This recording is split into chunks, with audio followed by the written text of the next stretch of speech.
je déclare officiellement et solennellement installé, au nom du gouvernement et au nom du président de la République, les membres de la cellule de suivi et de contrôle de la gestion des communes et vous renvoie à l'exercice de votre mission. Le ministre d'État chargé du développement et de la coordination de l'action gouvernementale, Abdoulaye Bio-Tchane, renvoie ainsi les membres de la cellule de suivi et de contrôle de la gestion des communes dans leur mission pour un réel développement des municipalités.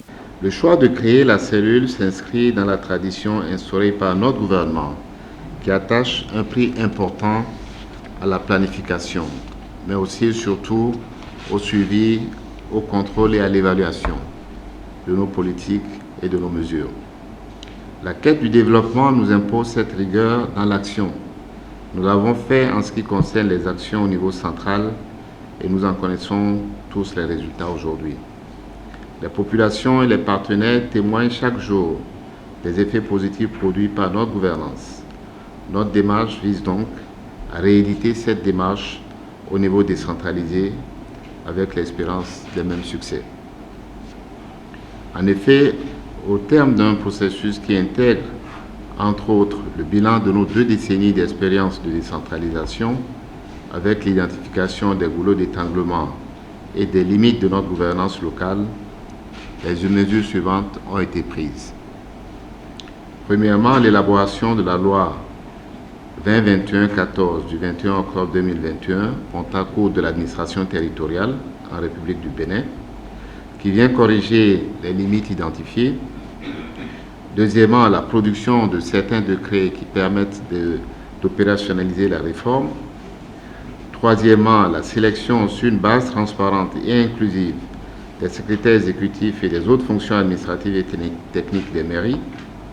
Et enfin, la nomination le 15 juin dernier par le Conseil des ministres des membres de la cellule pour suivre et contrôler la gestion des affaires communales pour un réel développement à la base.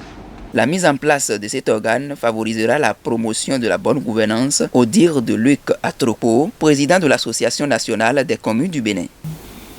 Ce nouvel organe que le chef de l'État a évoqué lors de nos échanges sur l'architecture institutionnelle de la réforme vise à aider les communes dans l'amélioration de la gouvernance locale.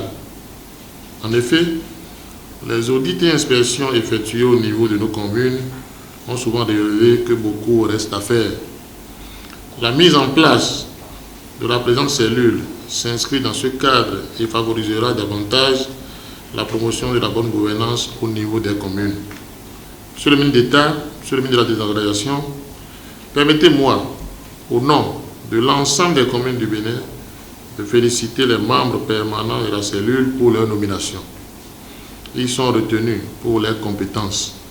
Sans doute, ils sont tous des experts et de fins connaisseurs de la gouvernance locale.